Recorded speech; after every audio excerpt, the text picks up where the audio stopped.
욥의 이야기는 예전부터 많은 성도들에게 영감을 주었고 또 과거의 이야기뿐만 아니라 오늘도 여전히 여러 가지 모양으로 고난의 자리 가운데 살아가는 저와 여러분들에게도 욥의 이야기를 통해서 우리가 하나님 주시는 귀한 은혜와 지혜를 깨닫는 그러한 시간 되기를 간절히 바랍니다. 오늘 말씀을 초입에 보면 욥이 지나온 그 고난의 시간이 어떠한 시간이었는가라는 것을 우리에게 느끼게 해줍니다. 2절 말씀 우리가 같이 한번 읽어보겠습니다. 오늘도 내게 반항하는 마음과 근심이 있나니 내가 받는 재앙이 탄식보다 무거움이라. 아멘. 친구들은 계속 옆에서 욥에게 회개해라, 겸손해라, 자복해라, 너를 돌아봐라, 계속해서 이렇게 권면을 하고 있는데 그러한 권면이 무색할 만큼 지금 욥의 입에서는 반항과 근심이 가득하다라고 항변을 하고 있습니다. 또 그 이유가 뭔가 보면 2절 끝에 내가 받는 재앙이 탄식보다 무겁기 때문이라고 이야기를 합니다. 네가 지금 왜 자꾸 원망하느냐, 왜 자꾸 반항하느냐, 왜 자꾸 탄식하느냐라고 얘기하니까 욥이 하는 말이 그것입니다. 내가 실제로 받고 있는 이 재앙에 비하면 내가 지금 이야기하고 있는 이런 탄식이나 이런 반항은 비교할 것도 안 된다라는 겁니다. 내 입에서 나오는 이 말보다 훨씬 큰 환난을, 고난을 지금 내가 당하고 있는 것을 너희가 아느냐라고 항변하고 있습니다. 그만큼이나 극심한 고난을 욥이 겪고 지나오는 겁니다. 3절 말씀에도 한번 보시면 내가 어찌하면 하나님을 발견하고 그의 초소에 나아가랴. 4절에도 보면 어찌하면 그 앞에서 내가 호소하며 변론한 말을 내 입에 채우고, 5절 내게 대답하시는 말씀을 내가 알며 내게 이르시는 것을 내가 깨달으랴 말씀하고 있습니다. 그러니까 얼마나 더 잘 내가 부르짖어야지 내가 하나님을 만날 수가 있느냐, 내가 얼마나 더 하나님 앞에 잘 서고 하나님 앞에 기도하고 하나님 앞에 호소해야지 하나님이 나를 만나주시고 내가 하나님의 대답을 들을 수 있느냐, 이 답답함을 지금 토로하고 있습니다. 조금 더 심하게 얘기하면 이 고통 가운데 정말 하나님이 계시기는 계신 것인가 라는 의문과 그 한탄과 분노가 그 마음 가운데 드러나고 있습니다. 극심한 고통에 몸부림치면서 어떻게 하든지 거기에서 벗어나려고 애를 쓰고 있는데 아무런 변화가 없는 이 자신의 모습을 바라보면 아마 우리들이라도 그러한 한탄과 원망이 입에서 나올 수밖에 없을 것입니다. 욥이 지나온 시간이 그렇게도 고난의 시간이었고 절망의 시간이었다라는 것을 우리에게 보여주는 말씀들입니다. 자, 그런데 욥기는 이제 여기에서 끝나는 것이 아닙니다. 욥이 그렇게 고생을 많이 한 사람이다, 욥이 고난을 많이 받은 사람이다 라는 데서 욥의 이야기가 끝나는 것이 아니고 여기서부터 바로 욥의 이야기가 시작이 됩니다. 욥이 극심한 고난 앞에서 반항하고 원망하는 데 그치지 않았다는 겁니다. 욥은 그럼에도 불구하고 여전히 그 마음 가운데 소망하면서 붙들고 있는 것이 있었습니다. 그럼 그게 무엇이냐면 10절 말씀을 보면 욥이 이 고난을 겪으면서도 간절히 바라고 소망했던 것이 무엇인지 드러나 있습니다. 우리 10절 말씀 욥의 신앙 고백을 함께 읽어보겠습니다. 그러나 내가 가는 길을 그가 아시나니 그가 나를 단련하신 후에는 내가 순금같이 되어 나오리라. 아멘. 순금같이 되어 나오리라 라고 하는 이것이 바로 욥이 드리는 고백입니다. 지금 자신이 도무지 이해할 수 없는 상황 가운데 빠져서 지쳐 쓰러질 수밖에 없는 상황 가운데 있으면서도 그럼에도 불구하고 이 마음 가운데 내가 겪고 있는 이 고난의 배후 가운데 하나님의 섭리가 있을 것이다 라고 하는 이 고백을 정말 힘겹게 남은 힘을 다 짜내서 하나님 앞에 고백하고 있는 것입니다. 내 인생을 나보다 더 잘 아시는 하나님께서 나는 이 의미를 깨닫지 못하지만 하나님께서는 나에게 뭔가 유익을 주시려고, 나를 좋은 길로 인도해 주시려고 하나님이 나를 이 고난 가운데 두셨구나 라고 하는 그의 마지막 희망을 붙들고 지금 고백하고 있는 것입니다. 여러분, 욥의 이 간절한 고백이 우리의 고백이 되기를 주님의 이름으로 축복드립니다. 순금같이 되어 나오리라 라고 고백을 하고 있습니다. 여러분, 순금이 무엇입니까? 몸에 그 안에 있는 불순물들이 다 제하여져 버리고 순수하게 모여있는 그 금을 이야기하는 것입니다. 그런데 욥이 지금 말하고 있는 그 욥의 한번 형편을 보면 이 순금이란 말과는 도무지 맞지 않는 그러한 몰골로 있습니다. 모든 것이 부서지고 망가지고 많은 사람들에게 비난받고 이 부끄러운 모습 가운데 있으면서 순금이란 말이 쉽사리 그의 입에 올릴 수 있는 말이 아니라는 것입니다. 그럼에도 불구하고 욥은 내 인생의 이 고난을 견디고 나면 내가 반드시 그렇게 될 것이다, 내가 순금이 될 것이고 그렇게 연단되어 나올 것이다 라고 하는 간절한 소망이 그 가운데 담겨 있습니다. 여러분, 우리가 이 욥의 고백을 들으면서 그러면 정말로 욥이 드렸던 이 고백처럼 그의 인생의 마지막에 어떠한 결말이 찾아왔는지를 우리가 한번 살펴보겠습니다. 이 욥기의 제일 마지막 42장 맨 끝에 16절과 17절 말씀을 우리가 같이 한번 읽어보겠습니다. 그 후에 욥이 140년을 살며 아들과 손자 4대를 보았고 욥이 늙어 나이가 차서 죽었더라. 아멘. 이렇게 기록되어 있습니다. 이후로도 욥이 하나님 은혜 가운데 긴 시간을 더 살면서 아들도 보고 또 손자도 보고 이전보다 더 많은 하나님의 복을 받아 누리며 살았다, 이렇게 증언합니다. 그리고 17절에 늙어서 나이가 차서 죽었다, 이 말이 무슨 말입니까? 천수를 다 누리고 죽었다라는 겁니다. 지금 우리가 보고 있는 이 23장의 욥의 모습은 이 환난과 질병과 고난 가운데 허덕이는 인생인데 결국에는 그가 그의 천수를 다 누리고 평안 가운데 축복 가운데 죽었다, 이렇게 이야기합니다. 한마디로 해피엔딩을 맞이했습니다. 자, 그런데 우리가 그의 인생을 마지막을 맞이했을 때 하나님 앞에 돌아가기 직전에 이 욥의 모습이 어떠했을까 한번 조금 더 상상을 해보기를 원합니다. 이 성경은 담담하게 복받고 살다가 천수를 누리고 갔다, 이렇게 기록을 하고 있지만 우리가 욥이라고 하는 이 한 사람의 육신과 그 삶을 한번 생각해 보면 실제로 그 욥의 모습이 어떠했을까, 그 몸은 어떠했을까라는 것을 한번 여러분 그려봤으면 좋겠습니다.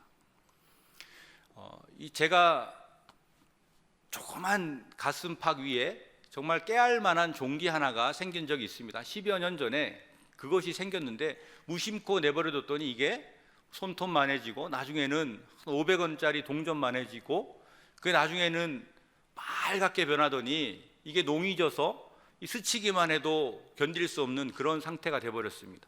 그러니까 이만해졌습니다. 결국에는 이 병을 키워서 병원에 갔습니다.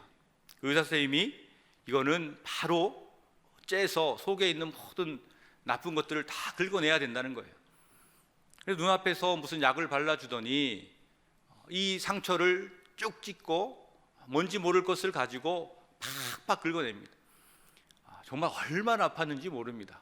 눈물을 흘릴 정도로 너무너무 아파서 그때 기억이 아직도 남아 있습니다. 그런데 다행히 이렇게 치료를 받고 그 상처가 잘 아물어서 지금까지 아무 문제가 없습니다. 그런데 생각도 안 하고 살아가지만 지금도 제 이 왼쪽 가슴팍에는 뭐가 남아있냐면 그 상처를 도려낸 이 손톱만한 까맣게 죽어버린 살이 여기에 그대로 남아있더라고요. 10년이 지나도 없어지지가 않습니다. 그때의 아픔이 제 몸에 그런 조그만 상처를 남기고 갔습니다. 우리가 만나는 시간과 사람과 모든 사건들이 이렇게 우리에게 흔적을 남기게 됩니다. 내가 기억하든지 못하든지 분명히 내 어딘가에는 그 흔적들이 남아있게 됩니다. 우리 어르신들을 이렇게 뵙게 되면 어떤 어르신들은 정말로 얼굴에 깊은 주림이 가득한 어르신들을 뵐 때가 있습니다. 여러분, 그것이 무엇입니까? 긴 시간 동안을 수고하고 애쓰고 고생하며 달려온 그 인생의 고난의 흔적이, 고생의 흔적이 이 얼굴에 다 남아있는 겁니다. 어떤 어르신은 이렇게 악수하려고 손을 내밀면 반지 하나도 끼지 못할 만큼 손마디가 텅텅 굵게 부어있는 그런 어르신들도 계십니다. 여러분, 그것도 무엇입니까? 내 가정을, 내 자녀를 먹이고 살리려고 이 얼음물을 깨가며 고생하며 수고하며 살아왔던 그 흔적이 이 손에 그대로 남아있다라는 겁니다. 우리에게 그런 흔적을 남기게 됩니다. 여러분, 이렇게 외형으로든지 내 내면에든지 반드시 그 사건들은, 그 만남들은 흔적을 남기게 되어 있습니다. 하물며 욥이 겪은 이 고난 가운데 욥의 삶에 감출 수 없는 고난의 흔적이 반드시 그에게 있었을 겁니다. 마지막 천수를 누리고 돌아갔다라고 기록되어 있는 모습이지만 그때 이 욥에게도 감출 수 없는 고난의 흔적이 몸 곳곳에 분명히 있을 겁니다. 내가 순금같이 되리라고 하는 이 욥의 고백 앞에 우리가 고개를 숙이게 되는 것은 이 사람이 단지 높은 시상대 위에 결국에는 올랐기 때문만은 아닙니다. 반짝반짝 빛나는 모습으로 그 인생의 금메달을 그 위에서 받았기 때문만은 아니다라는 것입니다. 오히려 한번 그의 온몸을 한번 헤집어 보면 그 온몸을 덮고 있는 고난의 흔적과 상처들이 그 몸에 가득하지 않았을까라는 생각이 듭니다. 성경 말씀에 보면 정수리부터 발바닥까지 남김없이 온몸에 들끓은 종기로 인해서 그 기왓장을 깨서 온몸을 긁으면서 그 시간들을 견뎠다라고 이야기를 하고 있습니다. 피가 뚝뚝 떨어지는 그 몸뚱아리를 바라보면서 그 친구들의 비난과 세상의 조롱을 다 몸으로 받아야 했던 그 고난의 시간이 그에게 있었다라는 것입니다. 여러분, 그것이 어떻게 그의 몸의 흔적으로 남지가 않았겠습니까? 이 조그만 점을 짜낸 자리도 10년이 넘게 제 몸에 남아있는데 일평생 고통스러운, 우리는 겪어보지도 못할 그 시간을 지난 욥에게는 그날의 시간들이 흔적으로 남아 있었을 것입니다. 이 고난의 시간이 그의 몸을 휘감고 지나가면서 남겨놓은 이런 온갖 상처와 이런 아픔들이 그에게 있는데도 불구하고 욥은 여전히 하나님을 신뢰하며 고백하며 나아갔습니다. 하나님이 그의 인생을 단지 초라한 인생으로 만들지 않고 고단한 인생으로 기억되게 하지 않으시고 하나님은 그런 고백을 받으셔서 그를 은혜의 증거로 만들어주시고 기적의 증거로 남겨놓으시고 우리가 본받을 수 있는 신앙의 위인으로 만들어 주신 줄로 믿습니다. 이 욥의 믿음을 본받고 또 신실하신 이 하나님의 은혜를 체험하며 살아가는 우리 청북교회 모든 성도님들 되시기를 주님의 이름으로 축복드립니다. 가정과 또 자녀와 질병의 고난 가운데 이 고통의 시간 가운데 지나고 있는 우리 성도님들도 계실 것입니다. 그러나 하나님이 이 고통 가운데 우리를 결코 버려두지 않을 것을 믿음으로 신뢰하며 나아가시기 바랍니다. 욥과 같이 결국에는 승리하게 하시는 이 신실하신 하나님의 은혜를 경험하며 살아가는 우리에게는 그러면 어떤 흔적을 남기고 우리는 살아가야 되겠습니까? 단지 고생 많이 했다는 말로는 되지가 않습니다. 고생 많이 한 게 하나님 앞에 최고라는 것이 아닙니다. 하나님의 은혜를 잊고 살아가는 자들은 하나님의 은혜의 흔적을 우리 가운데 남겨야 될 줄로 믿습니다.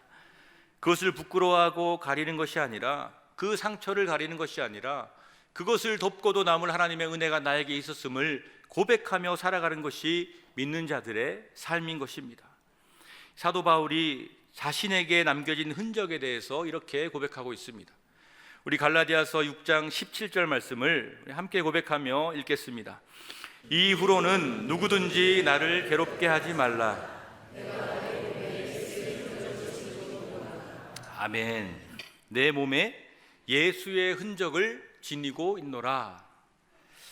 일평생 꼬리표처럼 이 바울을 따라다녔던 약점이 여러분 무엇이었습니까? 사람들이 그에게 했던 말은 네가 왜 사도냐라는 것입니다. 예수님께서 이 땅에 오셔서 복음 전하시고 제자들과 함께 사역하시고 십자가에서 고난받으시고 돌아가시기까지 할 동안에 네가 어디에 있었기에 이제 와서 네가 사도라고 이야기하느냐, 그 증거를 보이라. 이것이 그를 공격하던 단골 제목이었습니다. 그런데 자신의 사도됨을 부인하고 배척하는 그들에게 이 바울이 자랑스럽게 내놓은 대답이 여러분 무엇이었나요? 내가 예수 믿어서 이렇게 성공했고 내가 대단한 인생이 되었고 내가 배움도 많고 좋은 가문에서 자라서 너희들보다 낫다라고 하는 자랑이 아니었습니다. 그의 자랑은 내가 예수 그리스도를 믿음으로 받은 고난의 흔적, 그를 통해 받은 그 은혜와 고난의 흔적이 내 몸에 고스란히 남아있는 이것이 나의 자랑이다 말하고 있습니다. 내 몸에 남은 이 매맞은 흔적이 그것이 나를 증명하고 나를 드러낸다라고 그들 앞에 당당하게 이야기하고 있습니다. 너희들이 말하는 예수 그리스도 밑에서 일하던 그 적통의 흔적은 나에게 없지만 그를 믿고 받은 고난의 흔적이 나에게 있노라고 이야기하는 것입니다. 여러분, 우리 삶에 예수로 인한 흔적을 하루하루 남기며 살아가는 인생 되기를 원합니다. 예수 그리스도를 붙들고 살아가면 우리를 부끄럽게 했던 그 고난의 시간들도, 그 아픔의 시간들도 우리를 정금으로 만들어주는 은혜의 시간으로 바뀌어지게 될 줄로 믿습니다. 이인흥 선교사님이란 분의 이야기가 있습니다. 이분은 1894년도에 기니비사우라고 하는, 우리는 잘 알지도 못하는 저 아프리카 끝에 있는 조그만 나라에 파송되어 복음 전하러 갔던 그러한 분입니다. 89년도에 그곳으로, 이름 모를 곳으로 갈 때 큰 딸의 나이가 5살이었다고 합니다.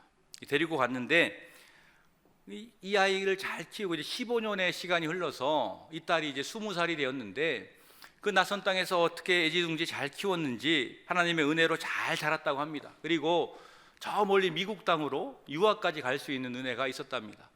이 20살 방학이 되어서 이 딸이 부모님이 계신 이 아프리카로 다시 찾아왔는데, 이 찾아온 이 땅에서 이 딸이 그만 강도를 만나게 됩니다. 그래서 치료도 제대로 받지 못하고 목숨을 잃어버리게 됩니다. 여러분, 그 마음이 어땠을지 우리가 상상을 할 수가 있을까요? 이 사람들을 살리기 위해서, 내가 남 모르는 이들을 위해서 내 모든 것을 버려놓고 하나님 말씀 따라서 왔습니다. 이들에게 복음 전하고 이들을 살리려고 그렇게 고군분투했는데 다른 사람도 아니고 그들이 내 딸을 죽이게 된 것입니다. 이 선교사님 하나님 앞에 우리가 방금 봤던 욥처럼 그 해답을 얻기 위해서 간절하게 매달리고 기도했습니다. 그런데 그 답을 찾을 수가 없더랍니다. 도저히 설명할 수도 없고 이해할 수도 없었습니다. 결국 이 선교사님이 더 이상 버틸 수 없어서 모든 것들을 포기하고 돌아오기로 합니다. 그렇게 이제 떠나려고 이 딸이 남긴 이제 유품들을 정리하기 시작했는데, 그 유품 가운데 한 가지 발견된 것이 무엇이냐면 다 부러지고 쓰고 남은 크레파스 다발 하나를 발견을 하게 되었습니다. 이것이 무엇이냐면 5살 때, 그 아이가 5살 때 이 선교사님이 원래는 화가였다고 합니다. 화가였던 아버지가 선물로 그림을 그리라고 주었던 그 크레파스를 발견하게 됐는데, 그걸 보면서 그 딸의 음성이 그에게 들려왔다고 합니다. 딸이 늘상 하던 얘기가 무엇이냐면, 아빠는 화가인데 왜 그림을 안 그려? 아빠 화가니까 그림을 좀 그렸으면 좋겠어. 그림 그려줘. 이런 이야기를 늘상 했다고 합니다. 그 말이 생각나서 이 선교사님이 문득 그림을 이제 그리기 시작했는데, 무엇을 그렸냐면 바로 이 자기의 딸을 죽게 만들었던 그 아프리카 그 사람들의 얼굴을 그리기 시작했습니다. 기니비사우에 사는 그 아프리카 사람들의 얼굴을 이 크레파스로 그려나가기 시작했다고 합니다. 바로 저 그림들이 바로 그 크레파스로 그린 그림입니다. 그 그림을 그리면서 처음으로 그들의 얼굴을 깊이 들여다보게 되고, 그들이 겪고 있는 가난과 눈물과 아픔이 더욱더 마음 가운데 들어오게 되었습니다. 그리고 하나님은 다시 그들을 위해서 기도할 수 있는 힘을 주시고, 또 사명을 끝까지 감당할 수 있도록 이 선교사님을 그 자리 가운데 붙들어 주셨습니다. 비록 감당할 수 없는 고난과 슬픔이 그에게 남기고 간 흔적이었지만, 하나님이 결국은 그 흔적을 사용하셔서 그 아픔의 자리 가운데 하나님의 역사를 쓰시고 은혜로 바꾸어 주신 줄로 믿습니다. 여러분, 누군가를 만나는 것, 어떤 사건을 겪는 것, 어떤 시간을 지나는 것, 반드시 우리에게 흔적으로 남기게 됩니다. 어떤 작가는 그래서 이 만남이라고 하는 것, 사람과 사람이 만나는 게 큰 사건이라고 이야기했습니다. 한 세계와 한 세계가 만나서 충돌하는 큰 폭발하는 사건이라고 이렇게 이야기를 했습니다. 사람과 사람 한 사람의 만남도 그럴 텐데 이 말씀 가운데 욥이 만난 사건은 무엇이냐면 하나님이라고 하는 큰 존재와 그 실체와 만나는 경험을 욥은 하게 된 것입니다. 42장 5절 말씀에 보면 그때를 이렇게 기록하고 있습니다. 우리 같이 한번 읽어보겠습니다. 내가 주께 대하여 귀로 듣기만 하였사오나 이제는 눈으로 주를 배움나이다. 아멘. 그냥 말로만 듣고 귀로만 듣고 막연히 알고 있던 그 하나님이라고 하는 거대한 존재가 이 조그만 욥이라고 하는 사람의 존재와 쿵 하고 부딪히게 된 것입니다. 여러분, 이 연약한 존재가 그 권능의 하나님과 부딪히게 되면 어떤 일이 일어나겠습니까? 하나님의 권능이 그를 휘감아 돌게 되고 그 몸에 있던 온갖 불순물들이 깨져 나가고 씻겨 나가고 부서져 나가는 그 큰 경험을 이욥이 하게 된 것입니다. 아프고 혼란스럽고 너무나 두려운 시간이지만 그 하나님과의 거대한 만남을 통해서 비로소 스스로의 힘으로 할 수 없었던 순금과 같이 되어지는 그 변화를 비로소 맞이하게 되었던 것입니다. 순금이 되었습니다. 그러나 그 순금이 여러분 어떤 모습이겠습니까? 반짝반짝 골드바처럼 예쁘게 다듬어진 금이 아니라 곳곳에 찢기고 구멍나고 핥혀진 그러한 못난이 같은 그 순금으로 이 마지막 순간 욥이 서 있지 않았겠습니까? 사랑하는 여러분, 예수 그리스도라고 하는 놀라운 신비가 우리와 부딪혀 들어오셨습니다. 그 주님께서 지금도 저와 여러분 가운데 늘 함께 하시고 동행하시는 줄 믿으시기 바랍니다. 그러므로 우리는 그것을 믿고 살아가는 우리들은 그 가운데 예수 그리스도의 흔적이 남을 수밖에 없습니다. 그 큰 하나님이 우리와 부딪혔는데 아무렇지 않을 수가 없습니다. 때로는 따뜻하게 만지시는 것으로, 때로는 우리를 흔들어 놓으시는 것으로 반드시 우리 몸에 흔적이 남게 됩니다. 그 흔적은 어느 화가가 예쁜 붓으로 우리 몸에 그려준 그런 그림이 아니라 자신의 몸을 다 찢어주시고 그 피를 다 흘려주셔서 우리 몸에 새겨주신 그 하나님의 예수 그리스도의 고난의 흔적입니다. 세상 사람들은 그 모습을 보면서 실패자라고 손가락질하고 그것을 따라가는 우리들을 포기한 인생이라고 비웃고 낙인을 찍습니다. 그러나 그 흔적이야말로 우리 삶의 유일한 소망이요 구원의 표징이 되는 줄로 믿습니다.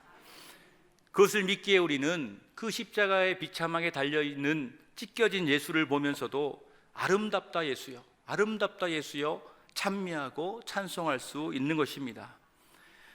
우리의 인생이 예수 믿고 복 받기를 원하는데 아직도 고난 가운데 풀리지 않는 그 문제들 가운데 이 자리에 나와 계신 분들이 계십니까? 근심 걱정 다 물러가고 평안을 누리기를 원하는데 왜 평안 누릴 날이 왜 아직도 나에게 오지 않는지 염려하고 근심하는 분들도 여기에 계십니까? 그래서 하나님의 살아계심과 예수 그리스도의 구원자 되심도 어느 때는 문득문득 의심하게 되는 그런 시간 가운데 우리가 처하게 되지는 않습니까? 이때에 우리가 욥의 삶과 그의 고백을, 바울의 삶과 고백을, 예수 그리스도의 고난과 그의 고백을 마음 가운데 묵상하고 힘을 얻는 여러분 되시기를 간절히 바랍니다. 이 지나고 있는 고난의 시간들은 사실은 우리 주님께서 그 예리한 칼끝으로 우리 안에 불순물들을, 온갖 찌꺼기들을 하나하나 제거해 가시고 그 자리에 예수 그리스도의 흔적을 남겨두시는 하나님의 거룩한 작업의 시간임을 믿으시기를 바랍니다. 여러분, 조그만 돌, 요만한 돌멩이 하나는 물에 떨어지면 퐁당하고 사라집니다. 그런데요, 그 물 깊은 땅 끝에서 땅과 땅이 마주치는 큰 울림이 벌어지게 되면 그 물이 일어나서 세상이 감당할 수 없는 큰 물결이 되어서 온 땅을 다 뒤엎어 버리게 된다는 겁니다. 예수 그리스도를 우리가 만났다는 것, 예수 그리스도가 우리 삶 가운데 들어오셨다는 것이 바로 이 거대한 만남이라는 것입니다. 예수 그리스도를 온몸으로 부딪혀서 영접하고 살아가시는 우리 청북교회 모든 성도님들, 세상이 감당할 수 없는 믿음의 사람들이 되시기를 바랍니다. 예수 그리스도의 흔적을 지니고 자랑스럽게 그것을 증거하고 고난과 환난을 당할 때마저도 주님께서 나를 빚으시고 이 고난으로 빚어 은혜를 바꿔주시는 그 하나님의 놀라우신 능력을 경험하며 살아갈 때에 우리가 욥과 같이 순금과 같이 되어서 하나님 앞에 온전히 서게 될 귀한 은혜가 있기를 예수 그리스도의 이름으로 축복드립니다.